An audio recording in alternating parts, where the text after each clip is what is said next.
Hey, what's going on YouTube? It's the brain of the mainframe here, Nile Scala, here with episode 4, our second episode of 2020. And we are back and ready to freaking mingle with an amazing creator tonight, Mr. Tucci. Are you pumped? Are you ready, my friend? I am pumped, bro. This is our 83rd show. 84th. 84th? Really? 84th, yeah. That's right. Yesterday, technically, was our 83rd show, our then, 83rd right? show. Welcome to 2020, everyone. That's awesome, man, because I was born in 1984. Yeah, that's right. We were born in the same month. It's crazy. Yeah. No, I'm older than you. Remember, I'm August. Yeah. Anyway, yeah. How's everybody doing out there? Welcome, crowdfunding centurions, crusaders, all across the world on this delightful January morn. And tonight, Scala, do we or do we not have an amazing guest? We do. I'm pumped, you know. An amazing like original and a guest who you pointed out is doing a crowdfunding campaign, a Kickstarter, unlike anything anyone else has ever done before. Correct. We've done the research. We've checked. Our people have scoured the globe to see if there is anything like this. Yes. It's an incredibly unique and online Comic-Con in a way, you know. Mm-hmm.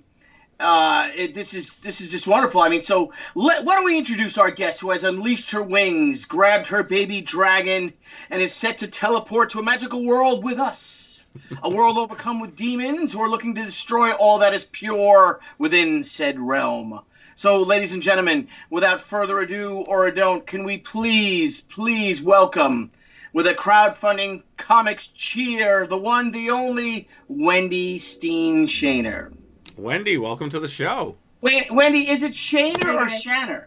Shaner, you're right. You got it. Right. Welcome, Thank you guys Wendy. for having me on the show. Oh, thanks for coming on. It is our privilege. It is our privilege. Sorry about yesterday, but we got things a little screwed up. But you know what? We're back. We're large. We're in charge, and we have you. And your hair does look great.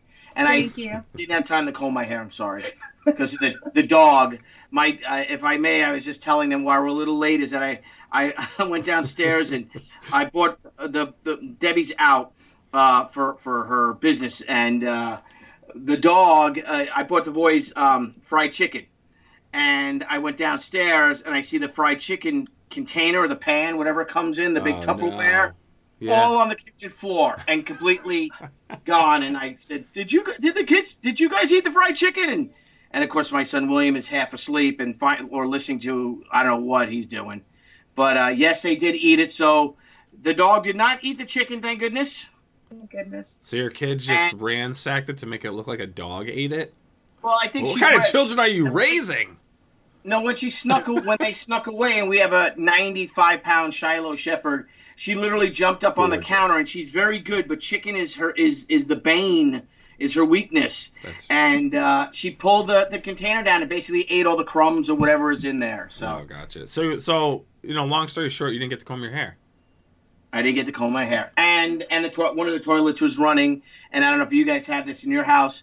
If one of our toilets is running for a long time, one of the other ones overflows downstairs. Oh, God. Really? No, I don't have that problem. I don't know, Scala. I'm not a plumber. I don't know. It's man. But it didn't happen, so I avoided. Did you try closing the door? What? So your toilet would stop running. Close the door, huh? It's got nowhere to go. Oh, come on. You can tell that Wendy, you can tell he's officially a parent now. Yes. Dad jokes. Right.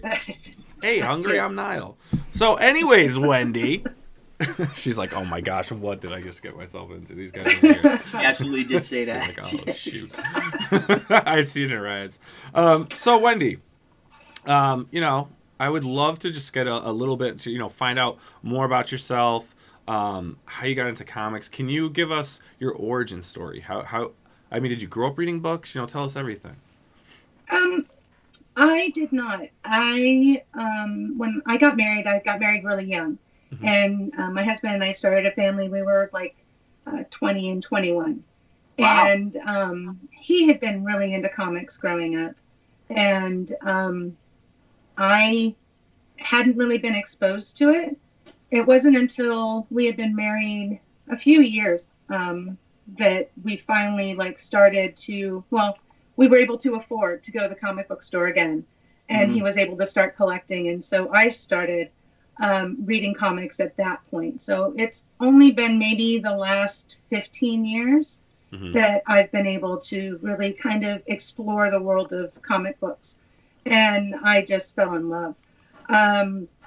My day job, I teach. So I saw this as a perfect opportunity to bring comic books into the classroom and teach children who are struggling with reading to find their love of reading without having to just depend all on text. So they've got these beautiful images to be able to relate to and explore the visual world, and then using reading strategies to teach them to read from there. So that's kind of how I delved into it. And for the last probably 5 years, I wanted to do my own story and my own comic book series, but I didn't want it to have anything to do with kids. I wanted it to be the opposite of that. I think because my whole world was children and teaching, that I went as far to the other side as I possibly could with the Naughty Faeries series.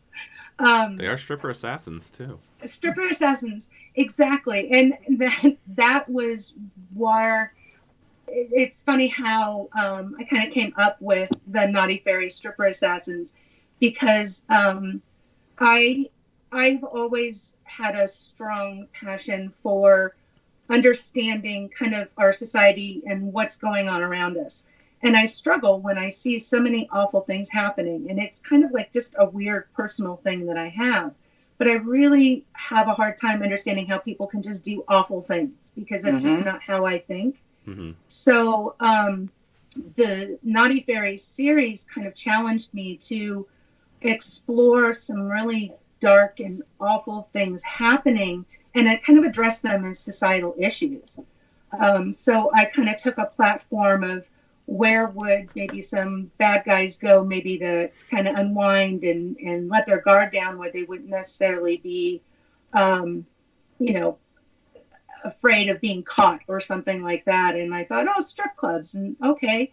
And, sometimes strip clubs aren't always the most shiny of places, and sometimes they can be a little seedy, and, okay, cool. And then I want my fairies to be able to, kind of avenge and set right what things are wrong in society. If you've got a guy, for example, who's, kidnapping young girls and skinning them, then, these girls are going to go out and they're going to get him back, and they're going to kill him and set things right and empower victims. So anybody that they are able to save, they kind of hire in and help them and empower them to protect themselves and help protect others. Did you just say so skinning kind of the women? Origins. Huh? Yeah, Skinning that's what I women? want. Skinning. Sorry, that was book one. No, that's great. I mean, it's not great. You don't want to skin people, but that's cool. Like, I like that. I like that. That's kind of like out of the box, I would say. Just something different, and really like giving the fairies something to fight back for. A little Ed Gein in there, huh? If anyone knows who Ed Gein is, he skinned people. Yeah. So book one there, the bad guy is skinning young girls, and so the fairies are hired to assassinate him. And they're from and another they do realm. It very successfully. Yeah. Now the fairies come from another realm into our realm. Yes, they're time traveling fairies. So that's they awesome. Started. They started off in Ireland way back when, and they, because of Irish folklore, fairies are a big part of Irish folklore. So you have kind of a struggle between this demigod and the fairy folk. And the demigod goes in and he can abstract their power and absorb their soul. And by doing so, he gets their powers. Well, this family, the bride family, confronts the demigod, Ashlyn. And the parents ultimately end up being murdered in front of the kids. And so the three fairies, because there's two sisters and a brother, they are out to avenge their parents' murder. And as they are traveling through time, it's basically to catch him or to escape him. Mm-hmm. So that's kind of how they travel through their universe, or through our universe. So they go in the past and they go into the future as well.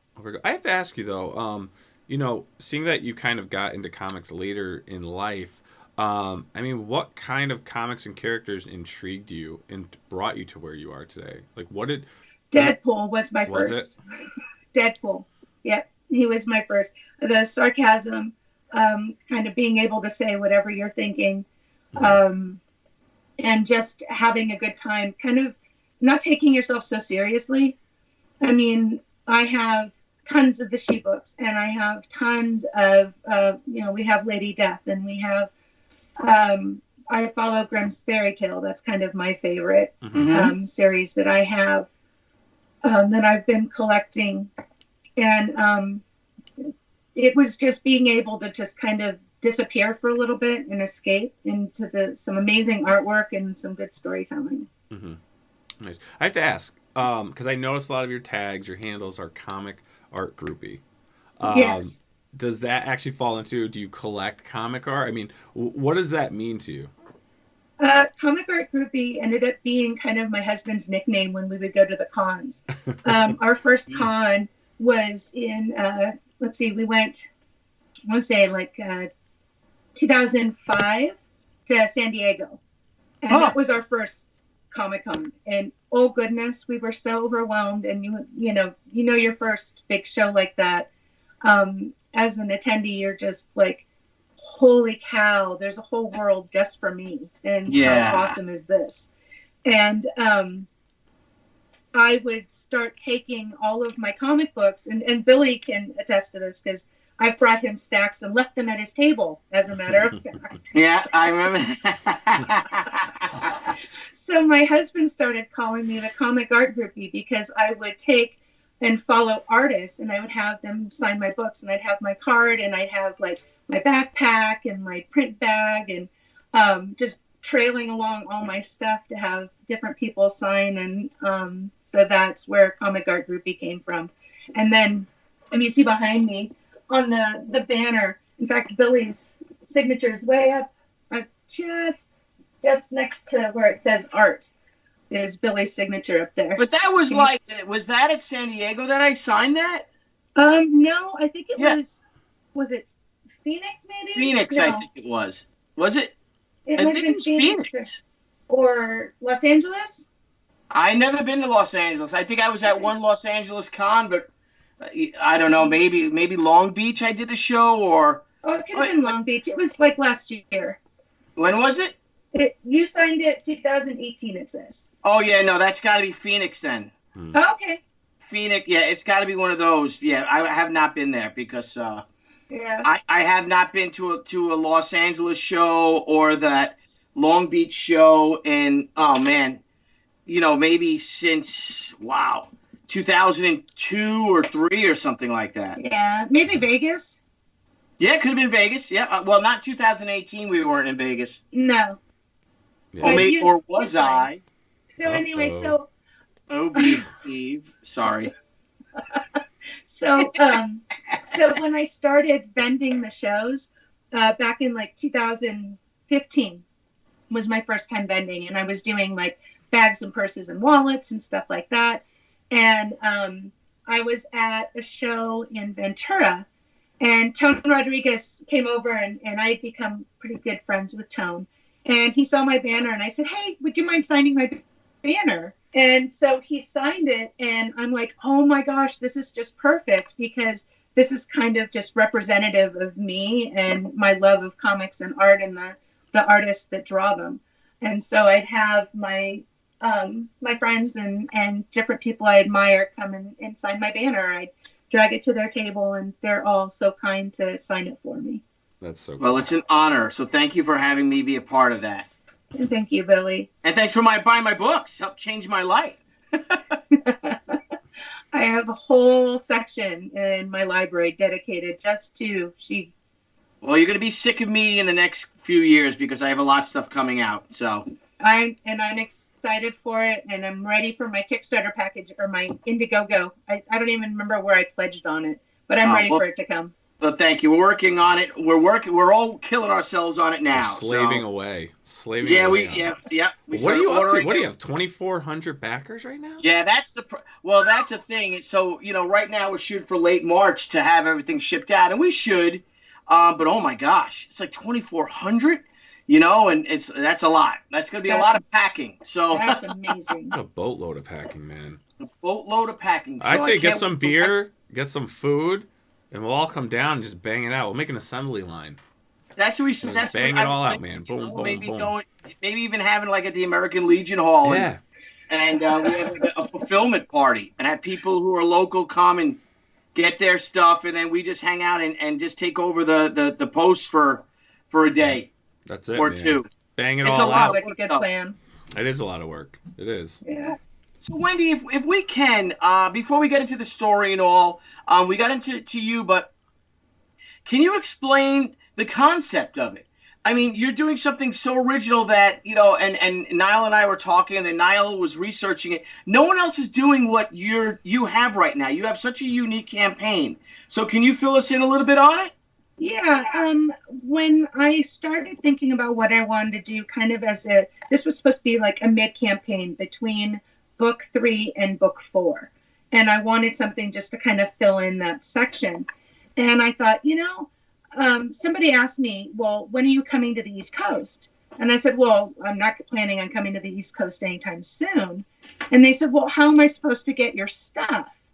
And I said, well, there's different ways you can do it. You can go to my Etsy store. You can, go through the campaign or whatever. And I started thinking, why isn't there some sort of an online comic convention for the artists that can't travel and get across country? I mean, and I'm sure you do too. You've got fans all over the world now, and you can't be everywhere, and it's too expensive to travel. Right. So I thought, I'm gonna try something different, and I wanted to set up, the Naughty Fairy swag bags and with the badge and the lanyards, and then I added okay, what else would you have? Well, you'd have a program. Okay, let's do something like that. And I started talking with different artists, Steph Wilson and Carrie Ann. I talked to Christina Haggerty, David Harrigan. I just kind of started hitting everybody up, and I said, hey, what do you guys think of this online Comic-Con type of an idea? And everybody was like, well, I don't know. I don't know how that would work. And I said, well, I don't either. Let's try. Let's see how it goes. So we, kind of collectively, all of us kind of started thinking about what kind of stuff would you want at a con? What kind of stuff are you expecting when you go that you're not going to find anywhere else? Because it's one thing to buy a print online or a comic book online, but you're not going to get the buttons or the stickers or maybe the badge and the lanyard or a patch or even the challenge point. Isn't something you're going to find necessarily in a web store or just sorry through different shopping avenues. Mm-hmm.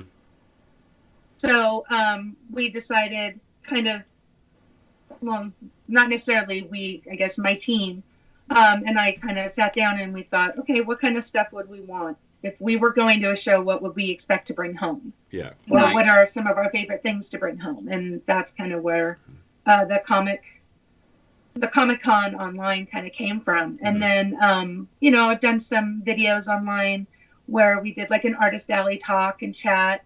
And that was really cool. And a couple of my backers have talked to me about doing a VR chat and creating actually a virtual reality of a comic convention and having different artists in different booths and where you can interact and talk. And I'm like, oh, that'll be awesome.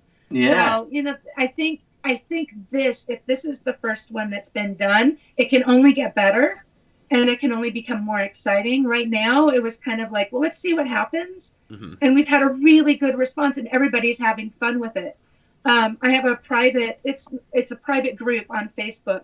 It's the Naughty Faeries, formerly known as Comic Art Groupie group page. And, and that page, actually, I have a lot of backers on there, and we have like a guest relations guy who's kind of nominated himself to handle problems, and he'll post like, oh, this is what's going on at David Harrigan's booth, and this is what's happening at Ruben Rojas's booth, and oh my gosh, these lines, and I'm sorry so and so did this, and just kind of having fun with it in a virtual sense. So it's almost like, I kind of look at it like today it was like playing D&D in a virtual Comic-Con, because it's not really there, and yet we're all interacting as if it is. Yeah, and you can't forget to stop by booth B200 for Lee's signature service. And Lee, thank you for the $2 super chat.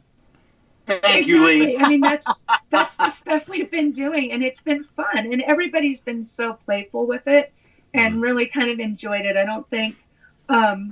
I think just having a different type of experience with a crowdfunding project, I think has made it very, very fun and engaging. Yeah. Well, let's go over to your Kickstarter campaign. Let's take a look at this, and I'm going to play the video for everyone, and then let's talk about this some more as we scroll through what you've set up. Okay. So I'm going to play the video for everyone out there.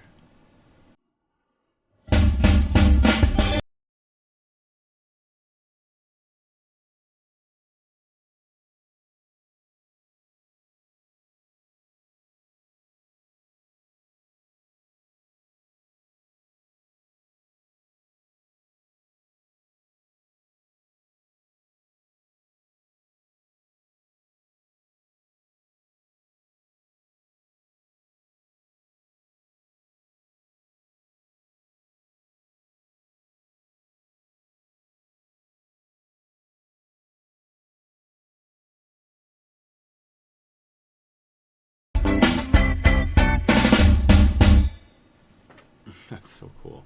I love this idea, Wendy. I really like this a lot. It's cool seeing the artists come up, like everyone's advertised, as if they were, you were seeing the preview of who's going to be in Artist Alley and what you're going to have.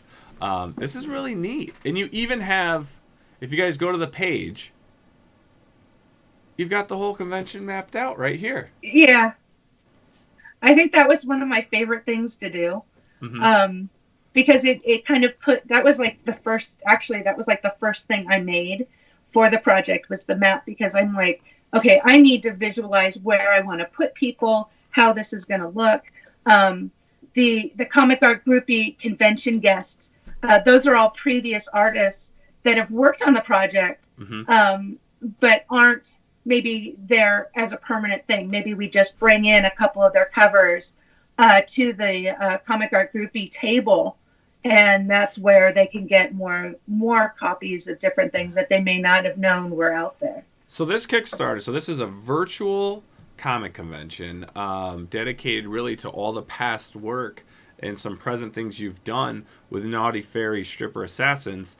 Yes. I gotta ask. So, it's like you're going to a comic convention, you're getting all the merch, right? And you can get, it looks like you can get certain signatures, you can get other things done. Basically, everything you would go to a convention to get, you can get here for your series and everyone that you've worked with.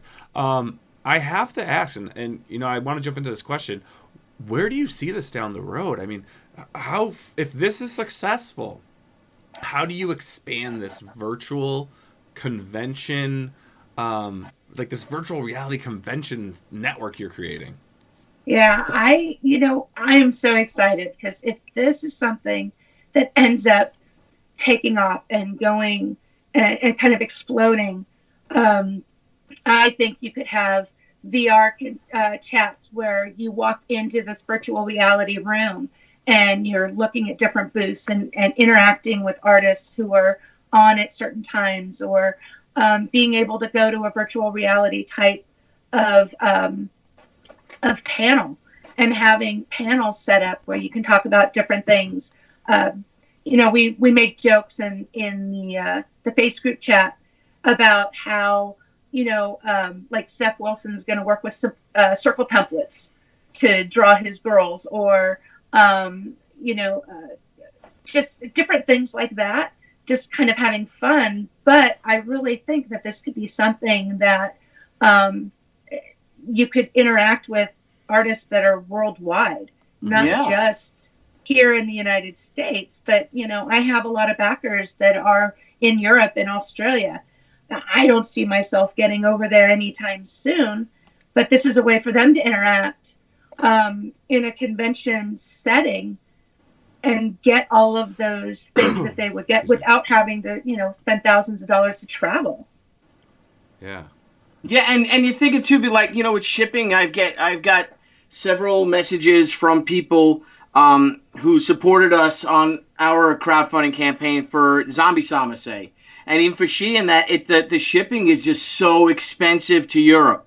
Yeah. and Asia, but the customs is the worst. I mean, they just break your chops, and these poor people, you know, that if you don't do everything exactly right, I mean, they send it back. Yeah. And this is a way to circumvent all of that, which is really cool. Yeah. And it's what an experience to be able to sit and chat and talk and interact with people from all over the world. So this has been really cool. I mean, I think the last campaign I had people from Malaysia, and I had people from the Philippines, and I had a lot of from Germany and Europe. But I really love the fact that, you know, Naughty Faeries is not just this local little story that I have, and now it can be, you know, globally known. And I think with the convention idea, having a virtual convention, I really hope it's something that people are digging, and that they're really going to want to kind of demand a little bit higher expectation for something like this. And, you know, I think for what I set up, just, you know, paying for your admission, you're getting more than you do when you go to a regular convention. Mm-hmm. Yeah, and now, if I may add, how can the people interact with, say, a certain creator? Well, we're doing that through Facebook chat just right now. Okay. Just kind of through posts and interacting that way. I was looking for a way to try to incorporate that, and, you know, maybe somebody's got more technical savvy than I have in developing the actual, you know, service, or knowing what kind of devices and streaming things to use. But right now, it's just basically interacting. I interact mostly through Facebook. Mm-hmm. You know, I was just kind of thinking, just because of the model you have here. I mean, have you looked into Patreon at all, as far as like getting continued funds to grow this even better and to invest in those things? And almost, you know, people that can contribute, right? They can, you know, if they contribute monthly, maybe they get that invite to, you know, be part of a special, you know, chat with a creator. Yeah, that would be awesome. I mean, I just haven't figured. I mean, I haven't explored Patreon at all. Mm-hmm. Because I'm doing all of the work for the book in terms of the interiors and doing the Kickstarters, mm-hmm. and, you know, it's me only doing all of that. Yeah. It's a lot of time. Plus, you know, I've still got my day job. Oh yeah. Yeah. So I think as we continue to grow and the series becomes more and more successful, that's something that I can definitely consider doing. Mm-hmm. And I think that would be really fun. And that can even be a tier that I add in at your suggestion, is, you know, you get to talk to the creator and do a Skype call, or do it as like a virtual meet and greet. Yeah. Yeah. I think that would be really cool. That's neat. I like that. It's a great idea. That is a great idea. You know, I think it's something cool because, you know, like you said, people can't travel, you know. A lot of people can't we can't afford it these days, you know. I mean, so many, you know, families and people, you know, they're living paycheck to paycheck. I mean, having something like this gives them a little personal experience. I'm going to be following you, Wendy. I want to see, you know, how this grows and what you continue doing with this. I think this is a great concept. I think it's a concept a lot of people have talked about, but you're the only one that's actually doing it. Yeah, I don't know if it's because I'm smarter. I just didn't know any better. No, and I mean, not for nothing. I mean, you had a pledge of, you know, you were looking for a goal of 1,500. You are over $9,000 now, and you still have Yeah. 22 days to go. Yeah. I mean, And I that's would crazy. love more. The more we get, the more we can invest back into the book and Yeah. the series. And, Billy, we can get you drawing a cover. Yeah, I would love to do that. I'd love to just let it rip, and if I may get a little bit naughty, A naughty fairy bit. Like Oh, to get yeah. naughty. And- Now, Wendy, speaking of your art, I see a lot of influences. Being a Californian, or living in California. I don't know if you are born and raised California. I'm native. Yeah. You are native. Okay. I am. First question is, when you moving out? I asked my husband that the other day. He's like, I don't see us going anywhere anytime soon. I know. I'm trapped here in New York, and the same thing with us. We're like, I don't think we're going anywhere. Yeah. But tell us about your art style. I see things like, I see Olivia. I see a lot of even like you were talking about Zenoscope. Like I love E-Boss's work. Eric Basaluta's work. I mean, what is it like? What's your art background? Your creative background? What is your, tell us about you and how you came to this point creatively. Well, I've always done stuff with the computer. I've always been more like digital graphics, and well, you're great at it. It's beautiful. You did all those digital images? Yeah, I do. All the interiors are digital. Wow, I do all digital. that's Do you interiors. build a model, or Yeah. are they models, or do you draw? I do a little bit of both because my sketches are also on the Kickstarter too. But I've really focused on computer. It's only been the last maybe 6 months that I started drawing by hand. Do you mind if you I learn put to up draw your... like building on the computer, like building a model and rendering it, and that's how you... That's how I've been doing it. Yeah. Okay, Oh, so it's- this is... I brought this... So you have Yes. you had the Naughty Fairies art book. So this is Yes. a digital image you did? Yes. Oh That my- is unbelievable. That is unbelievable. Thank you. That is fantastic. Did you go to school for this? Did you go to like... No. You No, just taught yourself this? Yeah. This is myself. Yeah. What? That's incredible. Like, that really is incredible. So like that's Ryan Kincaid and David Harrigan. The one with the flag, that's one of my 3D renders. And then Christina Haggerty did the one with the purple and the pole. Mhm. The one below it was a Paper Heroes. It was a comic book shop that's local. I did a 3D rendering for them. And then Anthony Helmer did the one next to it. And then This one there's here. Kara Nicole. And how'd you meet Wow. Kara? From conventions? Yeah, we've known Kara a long time. She was one of the first people we kind of befriended at the shows. And, I told her the concept for Naughty Fairies, and she said, oh, my God, you have to do that. Yeah. She kind of has encouraged me to, she was the one who kind of pushed me and said, no, I think that would be a lot of fun. You need to do this story. Yeah, we love her and Alfred. We love them.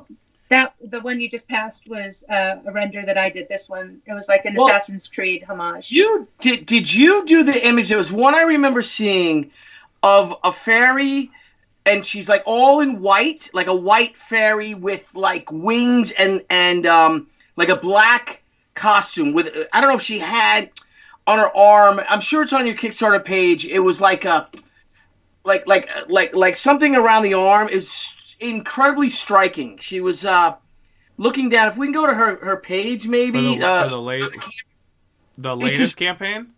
Yeah, the latest campaign. Okay, It was an image that she has a headdress on. It was just beautiful. It was stunning. Okay. I have to look at. Let me go on my computer see if I can find. Well, Let's find Scroll which one you're down. talking about. Yeah, what are you talking about, guy? What are you scroll talking down, about? scroll down, scroll down. Scrolling. Yes, Lee, Go we back- do have go back Kara up. coming back on. Go back up. Wait. Scroll down. Sorry. Scroll down. Oh, my darn bifocus. Are you talking about her in the Slow water? down. All right, keep going. I'm looking on the computer now. Keep going. Keep going. Liking the butt. keep going. Keep going. Oh, yeah, keep going. Keep going. Keep Those are going. all Kara. Yes. Are you talking about here? Nope. Keep going. Keep going. Keep going. I'm gonna have to bring up the page. I'm enjoying looking at it from this. I was looking at it perspective. This is fun. yesterday, and I was like, "Oh my gosh, this is amazing." Were you looking at a campaign, or was it No, on here? I was looking at her campaign, her current campaign. Keep going. Looking? That's beautiful. That's beautiful. No, keep going. Keep going. Those are Christina Harrigan. She's and amazing too. Keep going. Getting closer. Getting closer. Closer. Keep going. And Ruben Rojas. Slow down. Slow down. Those are Steph Wilson. Keep going. Those are mine. This, right? Nope. Keep going. Keep Keep going. going. Stop right there. Stop. Okay. That so are you is talking on the about top right. Okay. Yeah, Yes. that one's mine. Yes. Look at that. Yeah. I don't have. Did you make that? Yeah, I did that one, and then there's actually a naughty variant where she's reversed, and the background is red, and she has like pink and purple flames going up her arm instead of the orange. I mean, all your art is amazing, but my gosh, look, Nile, do you see what I'm saying? Yeah, I'm trying to, if I can like blow it up, but it won't let me go any bigger. Yeah. Well, if anybody wants that, that's the level. What's the level? Do you have that image on your Etsy by any chance? I should have it on Etsy. Yeah. It So should be anyways, if there. you guys want to, you can check out Wendy has her Etsy store, Hero Comic Accessories. Mm-hmm. It's just beautiful, Wendy. So Right here. it Thank just you. really struck me. I just found it's so striking. Boom. Look at that. And Yeah. look It at looks that. so real. Yeah, she's beautiful. Do Look you at that. use real models to render No. over? No. No. And she made that. Wow. And I didn't go to school for it. So this is all 3D models. So you're like creating. Yeah. 3D Like- renderings. Yep. Wow. And then she builds. That's something, we had a thing. Why I'm so fascinated by this, if any of the comic fans remember, around 1999, we had a thing called CGI. And it was going to be a digital comic of she like that. And the whole point was, I think this could be the future. We could build models and pose them and build cities and everything and just have, really quick, and it would be based on my art and just have really, be able to put out a lot of books, monthly book that way. That is And awesome. the technology just wasn't there to build it at all, Yeah. You So know who you're does it inspired- like that? South Park. It didn't look anything as... Oh, South Park does that? That's what they do. It's all the city. Everything's all digital, and it's like all they literally do is just. That's why they can if you have like a world event happen, like next week's episode could be about that Yeah. because they can churn out an episode in like 4 days. That's Wow. awesome. Yeah. Yeah, I'm not that fast. How long does it Well, take Wendy, you to do that is some of the rendering? most beautiful comic art or fantasy/comic art that I've seen in a long, and it's so original, and Thank you. it's just wow. I mean, it is unbelievable. It's awesome. Thank you. You got to get out there more. More people must know you, Miss Shaner. More people must know. How long does it Wendy. take you to do one of these images digitally? One image could take 8 hours because I also have to wait for it to render through the computer, and until I can buy it like a super incredible, $10,000 computer that can Mhm. process, in a heartbeat. It takes a lot of time. And you're just to coloring render. everything. Yeah, everything gets done at the same time. How do you And do the then skin? Is there like special like render like preset like skin things you can do or? Sometimes I have to go through and recreate it, or I go into Photoshop and I do stuff in Photoshop. Mm-hmm. And you taught yourself well how to do that. Yeah. Yeah. Like I said, I'm a teacher by trade. So I got my master's degree in teaching, and then I have another master's in it's a liberal studies, but it's a history concentration. So Mhm. yeah. And do you use your books in class to teach? help the I kids have. read? I did create one children's book that I use in class, Mhm. and it's called Sally's Story, and it's about a little girl who ends up being bullied, and the teacher kind of tells the little fairy children that what happens when you bully somebody, what happens inside, how it makes you feel, and that those things, when somebody says something awful to you, Mhm. it like scars you inside. And I used the idea of a piece of paper And like I take a piece of paper and I crumple it up like this in the story. And I said, every time somebody says something mean, it's like a fold in the piece of paper. And you can say, I'm sorry, and you can unfold it and you can flatten it out. But if you look at the paper, do you see how it's still creased and folded? Doesn't matter how much you flatten it, it can't be flattened out perfectly again, and those scars stay. Wow. And so I use that kind of as a social story in my classroom. Wow, that really hit me right here. Yeah, I know. I'm Me too. like, Wow. I was about to be like, it's scarred. There's scars. I was really about to be like, Wow. That's cool. That's neat. Are you planning on doing maybe any other children's books or anything? Do you have anything in the works? I have Naughty Fairies book 4 I'm working on. And I was hoping to get it out by March, but I think I'm going to be pushing it back a little bit more towards summer. Just because I ran 2 Kickstarters back to back. Like I started it in October, fulfilled it in December, and then started in January with the next Kickstarter. So like I have just been working on Kickstarters straight for months, and I'm like, I think I need to recover a little bit, because I think that could be why I kind of wore myself down and got sick. So I might just take a little bit of a break after this Kickstarter ends and give more time to finish the book, because I want to get book 4 finished up, and I'm really excited about how that one's coming out. It's so awesome. Now let me ask. I mean, we, our show primarily, we like to talk about everything crowdfunding, and I want to talk a little bit with you. I mean, what made you go the crowdfunding route? I was trying to figure. Well, let me say this.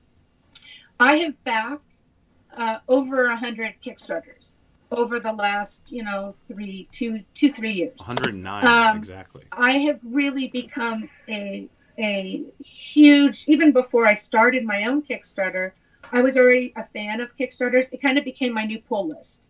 And instead of going to comic book shops, I was going to Kickstarter and getting my books there. I liked the more personal connection I was making with the creators. I was supporting a creator instead of supporting a comic book distribution company, is kind of how I was seeing it. So I really liked the being able to talk to the creators. I'm friends with a lot of the people that I'm backing.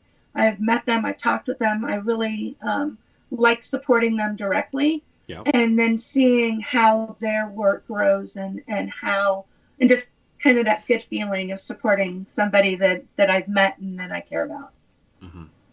Well, that's awesome. Now, how did you go about your first campaign, though? Did you ask other creators how they did it, or did you just kind of figure it out on your own? I did a little bit of both. I was talking with Tom Hutchinson, who's with Big Dog Inc., and he and I have talked many times. And when I started my campaign, I said, okay, Tom, what do I need to do, or how do I need to kind of look at things? And he was really helpful in kind of guiding me in, what's your goal? Okay, if this is your goal, if your goal is $2,000, then you're going to run your campaign for 30 days. You need to figure out how many backers you need every single day, and how are you going to get those people to back your project? And, the first campaign is always the hardest, because if you're like, in my eyes, I'm a nobody. Nobody knows who I am. So how am I going to get people who don't know me to trust me enough to support a project that they don't know anything about? So I did a lot of storying and sharing out. And he said, you need to tell your story like constantly on whatever social media platform you can. Talk to people. I would go to the comic shops and I would leave flyers at the comic shops in my town, and go to Kickstarter, different Facebook groups and share there. Just trying to get out what I'm doing, or what my first Kickstarter was. So that's kind of how it was. And then a lot of it was trial and error. I mean, this convention is my 6th Kickstarter, and I almost think this was the hardest one to put together, because I felt like I have a fan base and I want to make sure everybody's happy. When I first started, I had no fan base, so it wasn't a big deal.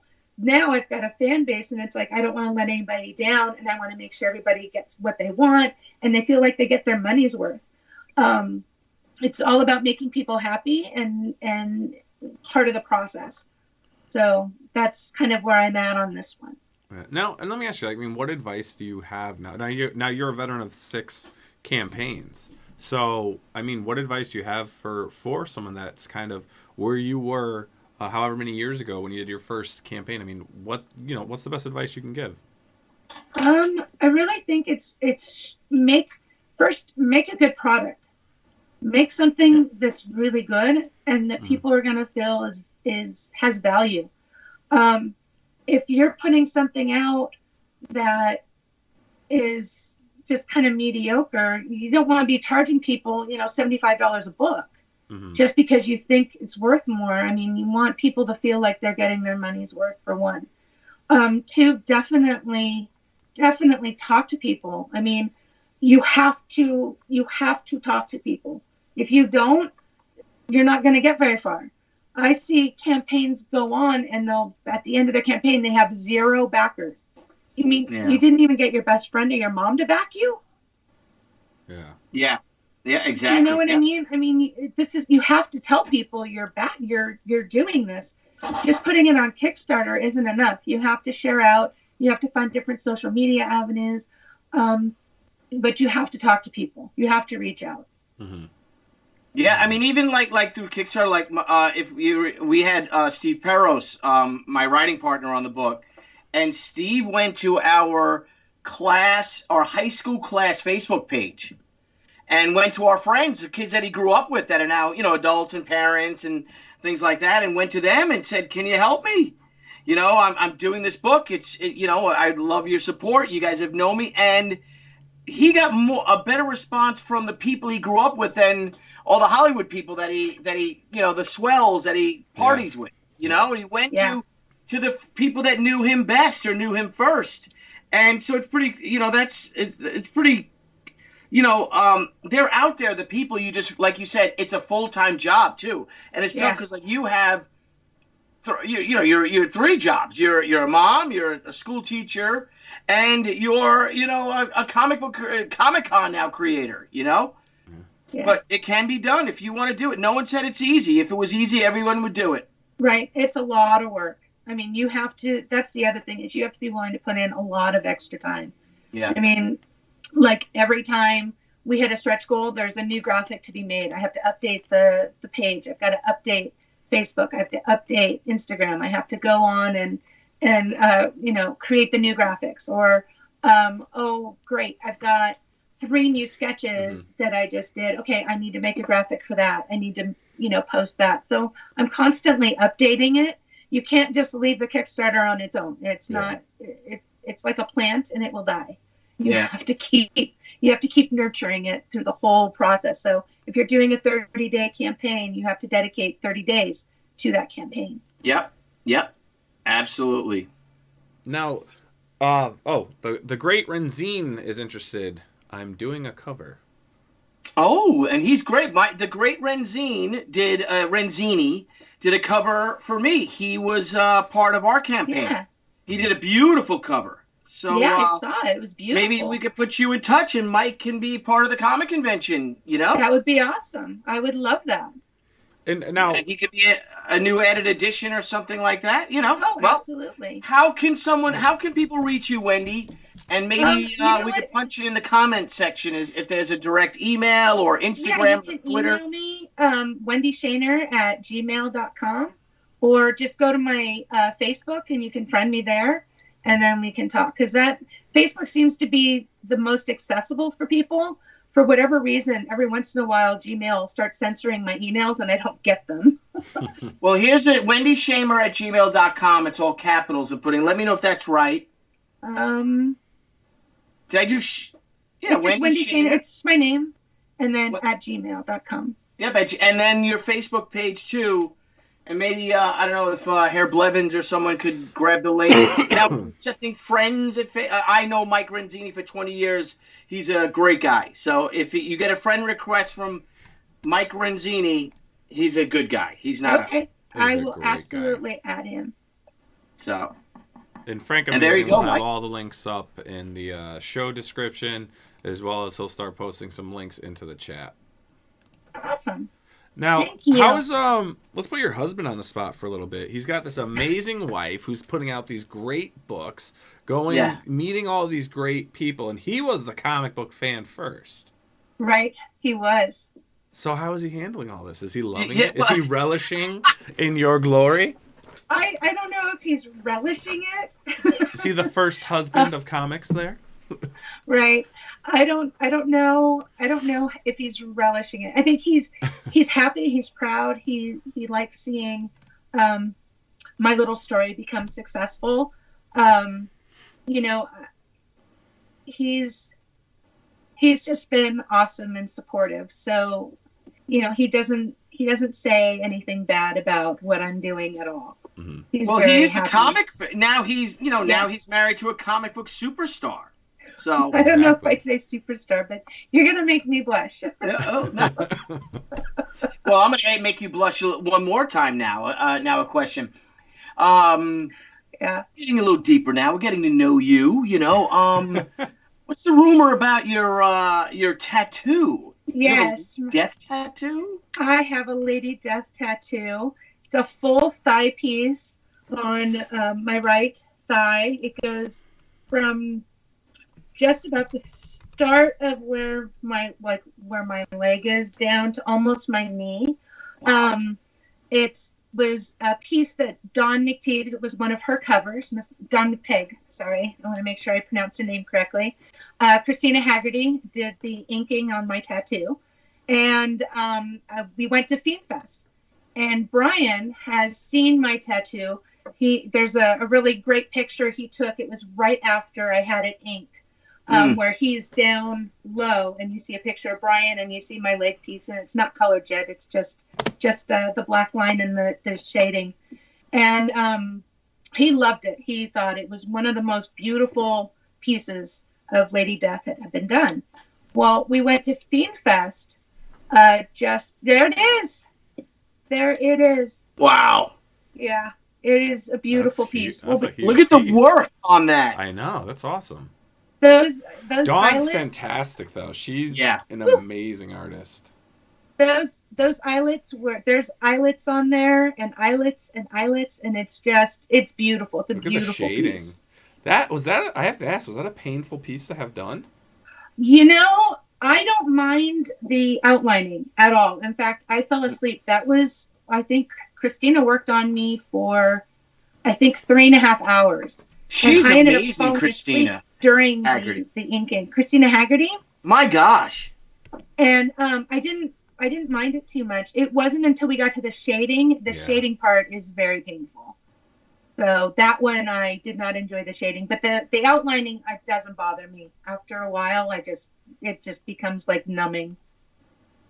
But we were at Fiend Fest, and Brian says to me, kind of off to the side, he goes, "Hey, do you mind showing your tattoo?" He goes, "I'll call you up on stage." And I'm like, "Oh, Brian, I will for you." Okay. So in front of the entire room, I go up there and I pull up my skirt, and you can see my thigh piece. It's one of my favorite pieces. And everyone went nuts. I don't know if everyone went nuts, but because I think I blacked out at that point. How many people were you in front of? You know what? I don't know how many people were at Fiend Fest. It was such a fun show. It's kind of a blur. Mm-hmm. But it was a room full. It was a room full. I'm hoping, Nile, we should go there. And you know, Phoenix, Scottsdale, that whole area, Arizona is awesome. And he announced Fiend Fest 2021, right? Yep. So when is it? February? I think it's February. That's kind of my husband's jam. You were asking me about Bill, and Lady Death is his favorite, and that was his comic book series when he was younger, and that's when he went back into comics after we had been married. That was the one he started collecting, was Lady Death right off the bat. He was so excited to see that she was still around after he had to take a break because of our kids. Right. And this is at color, right? There, that's her. Oh, look at that. Oh, wow. That's crazy. That looks so Yeah, amazing. Christina Haggerty at Santa Clarita Tattoo. She is amazing. She really is. So Fiend Fest isn't this February, it's next February? Next February. Oh, nice. Are we going, Billy? I going to the think we Fiend have. Fest? We gotta go to We Fiend gotta Fest. go. We gotta go. And then we can do a live interview and have a live Coffin Comics QVC on crowdfunding. Yeah, That would be awesome. We could help the panel, you know? Yeah. So as a mom, you know, do your kids know about naughty, Oh, yeah. fairy stripper assassins? And what do they think of that? Oh, yes. So this is Obviously, the you aren't best like the coolest mom in the world, so. This is the best part. Well, both my kids are adults. I have a 21-year-old and a 25-year-old. Oh, okay. And Wow. my son, when I was coming up with the title, I said, Naughty Fairy Stripper Assassins. And my son looks over at me, being the little smartass that he is, and he goes, it's a family business. And that's ended up being the full title for the first book, was Naughty Fairy Stripper Assassins, It's a Family Business. That's awesome. Yeah, so my daughter, I don't think, is as hip on it. She's my oldest. She just kind of is like, okay, Mom, yeah, you're doing that comic book thing. My son, I think, thinks it's a little cooler because, like, his friends come over and they get to see all the art and stuff we have, and they're kind of like, this is kind of a cool place to hang out. But other than that, you know, they're not really fazed by any of it. It's kind of funny. That's fun. I mean, now since you've been doing convention, how long have you been working conventions, like with your own booth? 6 years. 6 years? So awesome. I did, 6 years ago, I started with my little wallets and bags and purses and just kind of playing around with just being creative. Mm-hmm. And then we took 2 years off, and I just started last year. Mm-hmm. I did Phoenix Fan Fusion and Las Vegas. I did the amazing Las Vegas Comic-Con.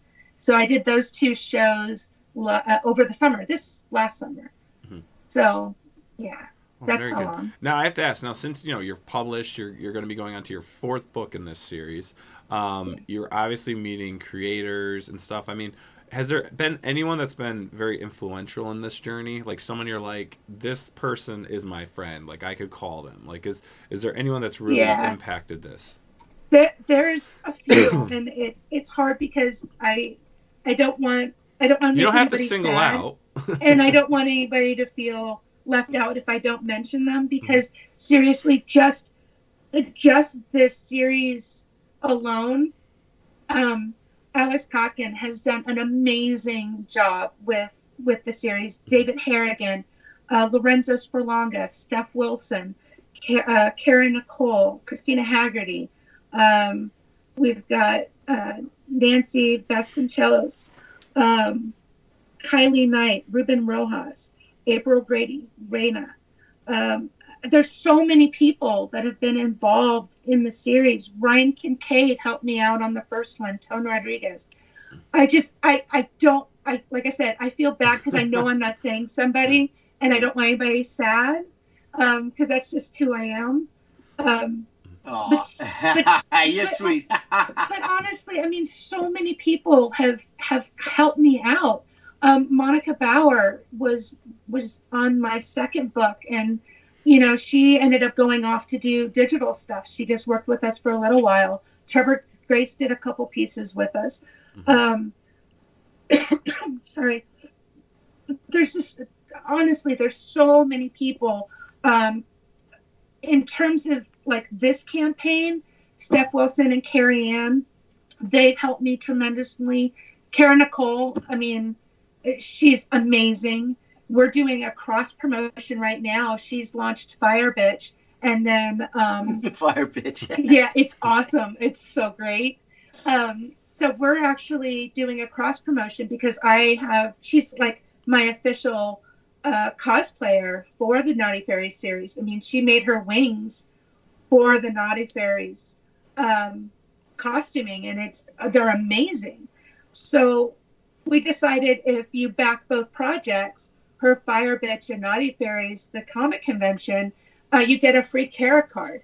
I really love that cross promotion that we did on the last campaign. I did it with Lily Demoness and Kara. And when we were basically backing each other, having our backers support multiple projects, they got bonus stuff. So like with Lily Demoness and Naughty Faeries, they got a tarot card because that was his stretch goal for that series. And then you got My Naughty Fairy with his main character on the tarot card.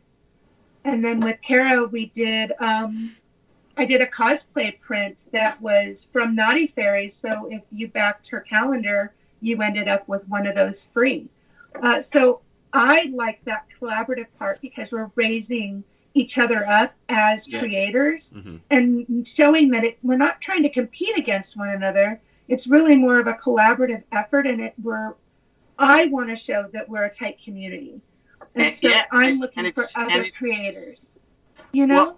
Well, the question I have to ask you is that you said you since you just self-taught yourself, you obviously don't teach art, but in school, do you teach business? Because you've got a great business model to really do. I mean, is that what you teach? You like a? No, I'm an elementary special ed teacher. Well, you're amazing. You really are. I mean, thank you. It's really impressive. I got to tell you, it's very impressive. It's cool what you're doing. Yeah. And I like that you're going outside the box and doing something that someone else isn't doing. And what's good about that is, well, there's two great things. Well, there's a good thing and a bad thing about it. You're getting out there and people are seeing what you're doing, so now people are gonna be like, "Oh, that is a good idea." So now you gotta stay on the forefront of it, right? But what you're doing too, though, is I've always talked about crowdfunding and that stuff as like a very personal experience for the consumer, right? Because it usually leads them to ways to. Now with shows like Crowdfunding Comics and other shows out there, we make it where if you want to ask that creator a question or you want to be part of this, intimate, Q&A and interview thing, they can through chat, they can through some new methods that I told you about, pre-show of what we have coming up. And I think what you're doing now is taking that personal, like, I'm going to pick something I want from Wendy and her book, and now it's almost like, wow, now I'm getting something more personal, like I'm getting more stuff that I want that I can't just get. So now you're giving them like an experience with your books, you're giving them an experience with your virtual convention, and it sounds like down the road you're going to try to give them actual interaction experiences as things keep growing. So I think you're taking personal to another level. Kind of like, I kind of look at it like Brian Polito and what he's doing, right? With Fiend Fest and stuff, a lot of us creators don't have the means to pull something like that off, but virtually with the tools we have, you're kind of showing you can. And you got to start somewhere, and I think what you're offering is great. I mean, that's so cool. It's like, I like this artist, I like this book, I'm going to buy this package because, if I was at this convention, I would go to that booth and I would have, Ryan Kincaid draw this for me or something. It's such an awesome idea. Well, thanks. And we're still adding to it. I mean, we just added some sketch covers. We've got some original art from some of the cover artists. I know April just put her cover up. Hyperverse Comics just did a piece that we're going to be selling the original lines in addition to a cover and some prints. I'm doing a couple sketch covers. I know we already sold out on Steph Wilson's original sketches. I know Christina Haggerty, she's going to be doing a couple more convention sketches. And we're keeping the prices low on them because if you go to a con, you're not paying, $150 for a sketch piece. You're paying maybe $50-$40 for a headshot, or if it's a 3/4 shot. And we're just doing like $20-$25 sketches just to keep the revenue and the interest going in the project. We want it to be as accessible and fun as we can make it. Well, what's cool too, like you mentioned that, but it's like, look, the artist and the creator doesn't have the overhead of, possibly having to pay for something, right? So some artists are invited, they don't have to pay. A lot of artists do have to pay. They have to pay their way. And what you're doing is you're cutting that out. So for them to do a $25 sketch that they may actually charge you $50 for at a convention because they got to eat, You know, you're making again, you're bringing the personalization to the consumer at a better price. And one of the things that I started doing with any of the Kickstarters that I've done is I pay my artists if they remark. Mm-hmm. So if somebody buys a remark book by like Ryan Kincaid, I'm paying him a little bit from that pledge to do the remark because he's doing me a favor by doing it for me. Yeah. So I really try to take care of the artists that are part of the project, and again, create that community of working together instead of against one another. Yeah. Right. That's awesome. I look forward to seeing what this blossoms into, Wendy. I think it's cool. It's cool. And if you need anything, you know, on that technical end, you know, you're part of the Crowdfunding Comics family now. So, you know, if you need anything, message me. You know, we can show you how to broadcast and do things. That would be whatever awesome. you need down the road. You know. Yeah. So what I'd love to do is, you know, we typically like to try to, you know, be on for like 45 minutes or so. So we've broken over that 1 hour, which we always usually do. So what I'd love to do, if you guys don't mind, I want to get into our crowdfunding call out tonight. We have an Indiegogo campaign, which I think is pretty fun. Frank Amazing brought this to my attention, and it's Tales from the Classroom. It's got like a great animation style feel to it. You know, it's kind of a take on, you know, all those classic horror creatures that we've seen in those Universal films and whatnot. We've got our zombies. It's just a fun story. Great art, great creators. You know, this comes from Rob Morato. So if you guys don't mind, I'm going to play this video for you. Now, it's about 3.5 minutes, but it's worth it. So everyone check the Tales from the Classroom. That art is great. It's awesome. High school is a nightmare, especially if you're the new kid and a zombie. Hi there, humans. I'm Rob Muerto, and this is my story. Tales from the Classroom, a fun post-mortem romp following everyone's favorite teenage zombie, me. As I struggle to adapt to my new school, find love, fight off blood-sucking bullies, and keep all my body parts intact. Back in Romero High, my previous all-zombie school, I was the most popular kid around. But after transferring to Cthulhu High, a multi-species school whose students include vampires and wolfmen and everything else that goes bump in the night, I've had to come to terms with being at the bottom of the proverbial social heap. As a zombie or a pulse-challenged individual, I have fought to get my voice heard in a world populated with monsters of all shapes, creeds, and sizes, all of whom seem to think zombies are beneath them. That's where Tales from the Classroom comes in. It's a premium quality 41-page comic featuring frightfully awesome pencils by Sebastian Barnico with inks blacker than my bile, courtesy of Juan Castro, eye-popping colors by Matthias Lombard, and letters by Lucas Gattoni. So good, it may actually spook you. Additionally, you get a story, my story, written by none other than yours truly, and a handful of pinups created by an assortment of top-tier talent, ranging from Monster MD's Marco McCagney, and Tanya Wicker, Invisible's John Roush, and the mysterious Wonder Boy talent known only as Tad Lambert. So, what are you waiting for, human? Can you help a zombie out? Thanks so much, mortals. You know what? You guys are alright. I heard bad things, but, I think you're okay.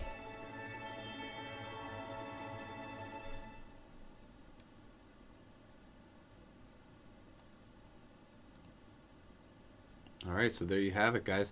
Tales from the Classroom. It's they have been funded as of December 30th, and now they're in demand. So check it out. You can get digitals, hard copies, everything here. Great art, and help support them. This is a fun book, and I really dig it. Yeah. It's got remember Monster MD? It's I believe that same guy is affiliated with this too. So there you have it. Wendy, thank you so much for being on the show. It's been great. Thank you for having me. It was a lot of fun. Yes. Would you come back on? Absolutely. Because we have so many questions we want to ask you, especially another cool thing, Nile, Frank Amazing, I believe, brought it up, is to interview people, not only creators, but you as a fan and we'll save this because I think this is a whole other thing I mean, someone who's pledged over, you've backed over 100 campaigns, what's the decision making into backing that campaign? What makes you want to back a campaign? And we'd love to have you on for that because I think that would be a great show. Yeah, that'd be a lot of fun to talk about. And of course with your regular, your books and your new con and everything like that too. So yeah, and please keep us in the loop with everything you have going on. Let us know what's up, and once you're on, like I said, Crowdfunding Comics or show, you're part of the family. If you have anything that you want to do, you want to talk about, message us. We can get you on. Or if you know another creator that you're working with or have been in talks with that has something cool coming up, you think they'd be a great guest for the show, do the same. Spread the word, and we'll do the same. We'll keep sharing your campaign on our Twitter feeds, on Facebook, and stuff like that, and we'll help you get as much as you can. And thank you so much. Oh, you're welcome. You're very welcome.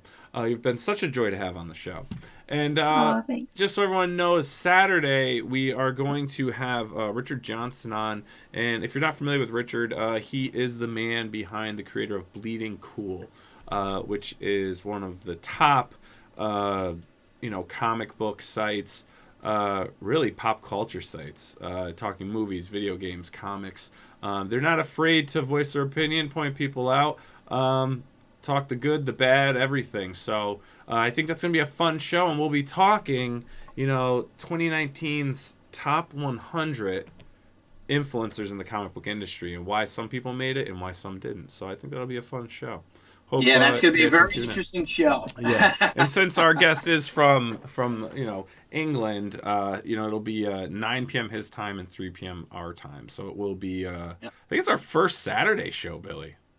Yes. Yeah, it's our first weekend show we've ever done, so that'll be fun. Indeed. So everyone have a great night. Wendy, thank you again. And thank please, you. We'll have all of links to your Instagram, your Facebook, your Etsy, your Kickstarter. Everything will be in the description for this episode.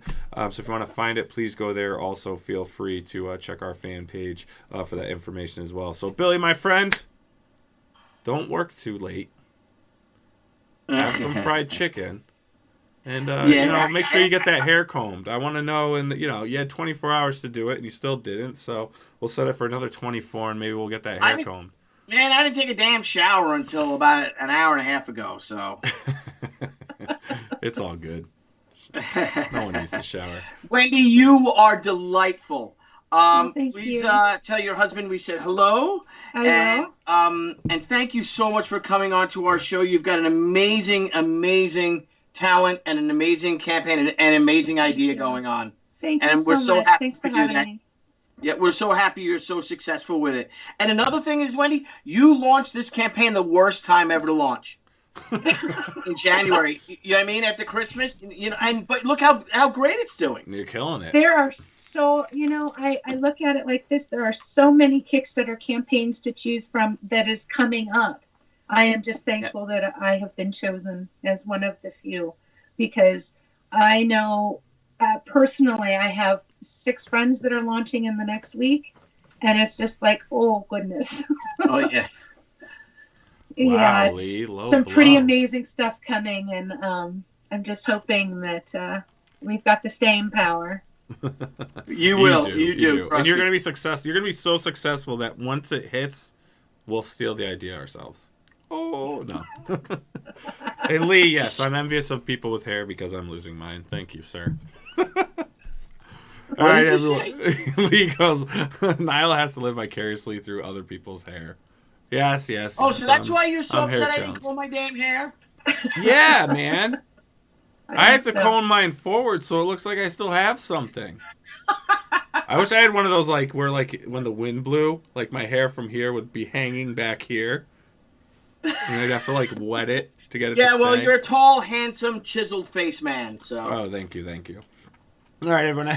On that note, I'm on a high note now. I'm going to look in the mirror. Yeah, Wendy's like, never again am I coming on with these ever. Oh, no, I've had such a great time. Thank you so much. Yeah, anytime. All right, guys. Have yourselves a great night. We will see you Saturday at 3 p.m. with Richard Johnston. All right, everyone, have a great night. Good night, everybody. Good night. Thanks, Wendy. Thanks, Wendy. Thank you. Hey guys, thanks again for tuning into Crowdfunding Comics. We look forward to hanging out with all of our crowdfunding fans every time we go live. And don't forget to click the link below and subscribe to our channel. And there's a little bell, you may want to hit that too. This way you get all the great notifications when we go live and when we upload some awesome content. You want to follow us? Sure, go right ahead at Twitter at CrowdFundComics with an X, Instagram Crowdfunding Comics, and Facebook at Crowdfunding Comics. Till next time, crowdfunding fans, we'll see you soon.